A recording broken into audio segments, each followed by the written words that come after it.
Venezuela दुनिया का सबसे बड़ा तेल भंडार होने के बावजूद अपनी सीमाओं की रक्षा नहीं कर पाया। अमेरिका ने हमला किया और आधे घंटे के अंदर देश के राष्ट्रपति को उसके घर से उठा लिया, जैसे आतंकी लादेन के साथ किया था। पहले कहते थे कि जिसके पास तेल का भंडार होगा वही दुनिया पर राज करेगा, लेकिन अब राज वही करेगा जिसका डिफेंस सिस्टम मजबूत होगा और जिसके पास हथियार होंगे। लेकिन लेफ्ट पार्टियों से लेकर नेहरू तक ये चाहते थे कि भारत की प्राथमिकताओं में परमाणु शक्ति बनना ना हो। अगर इनकी नीतियों पर चला जाता तो हमारी हालत भी इराक, अफगानिस्तान या वेनेजुएला के जैसी हो गई होती। लेकिन भारत ने समझ लिया है कि डिफेंस को स्ट्रांग करना एकमात्र ऑप्शन है। आज हम इसी पर बात करेंगे कि लेफ्ट और नेहरू की नीतियों को फॉलो करना क्यों घातक था, जो देश को फिर से गुलामी की ओर धकेल देते। देश के पहले प्रधानमंत्री जवाहरलाल नेहरू परमाणु हथियार के विरुद्ध थे। उन्होंने 1954 में लोकसभा में दुनिया से परमाणु परीक्षणों को तुरंत रोकने के लिए एक स्टैंड स्टिल एग्रीमेंट का प्रस्ताव रखा था। पहले पीएम ने परमाणु तकनीक को विकसित करने की तो छूट दी, लेकिन अपने पूरे कार्यकाल में कभी भी बम बनाने की परमिशन नहीं दी। ऐसा ही रवैया हमें लेफ्ट पार्टियों और उनके समर्थकों की ओर से देखने को मिलता है। जब मई 1998 में वाजपेयी सरकार ने परमाणु परीक्षण किए तो वामपंथी दलों ने इसका कड़ा विरोध किया था। फिर 2008 में परमाणु समझौते के विरोध में वाम दलों ने सरकार से समर्थन तक वापस ले लिया था।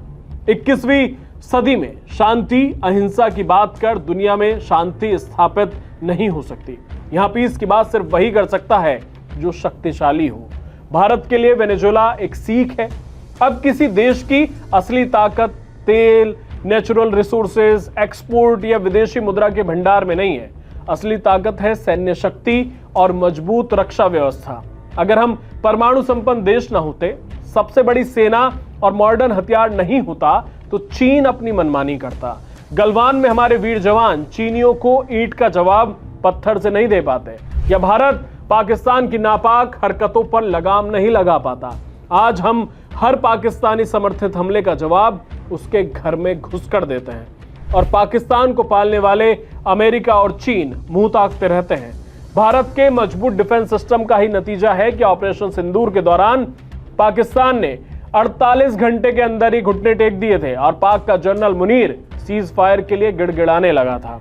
इसके बावजूद भी पीएम मोदी ने साफ कर दिया था कि ऑपरेशन सिंदूर तब तक जारी रहेगा जब तक पाकिस्तान अपनी नापाक हरकतों से बाज नहीं आ जाता।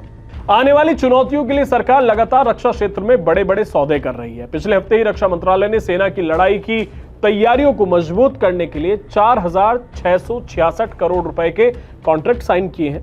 इस डील के तहत 4,25,000 से ज्यादा क्लोज क्वार्टर बैटल कार्बाइन खरीदे जाएंगे।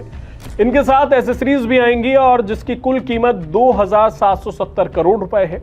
ये हथियार भारत फोर्स लिमिटेड और PLR system private limited supply करेंगे।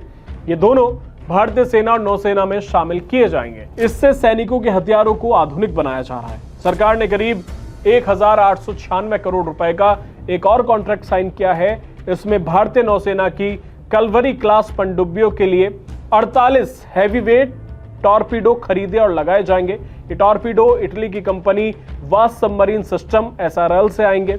इस खरीद से 6 कलवरी क्लास पनडुब्बियों की लड़ाई की ताकत काफी हद तक बढ़ जाएगी। डिलीवरी अप्रैल 2028 से शुरू होगी और 2030 की शुरुआत तक पूरी हो जाएगी। इसके पहले भारत ने डिफेंस में मेक इन इंडिया को बढ़ावा दिया। 2021 में तेजस MK1A फाइटर जेट्स की डील की। हिंदुस्तान एयरोनॉटिक्स लिमिटेड के साथ करीब 48,000 करोड़ रुपए की डील साइन की। इसमें भारतीय वायुसेना के लिए 83 Tejas light combat aircraft MK1A supply होंगे। ये भारत की स्वदेशी फाइटर जेट क्षमता को बड़ा बूस्ट देती है। तो भारत पर आंख उठाने से पहले कोई भी शक्तिशाली देश 10 बार सोचेगा, क्योंकि हमारा देश उन महान शक्तियों में शामिल है जिनके पास बड़ी सेना, एडवांस हथियार और दृढ़ इच्छा शक्ति है। आपको ये जानकारी कैसी लगी और आप वेनेजुएला की स्थिति को लेकर क्या सोचते हैं, अमेरिका की दादागिरी को लेकर क्या सोचते हैं, कमेंट बॉक्स में जरूर बताएं। धन्यवाद।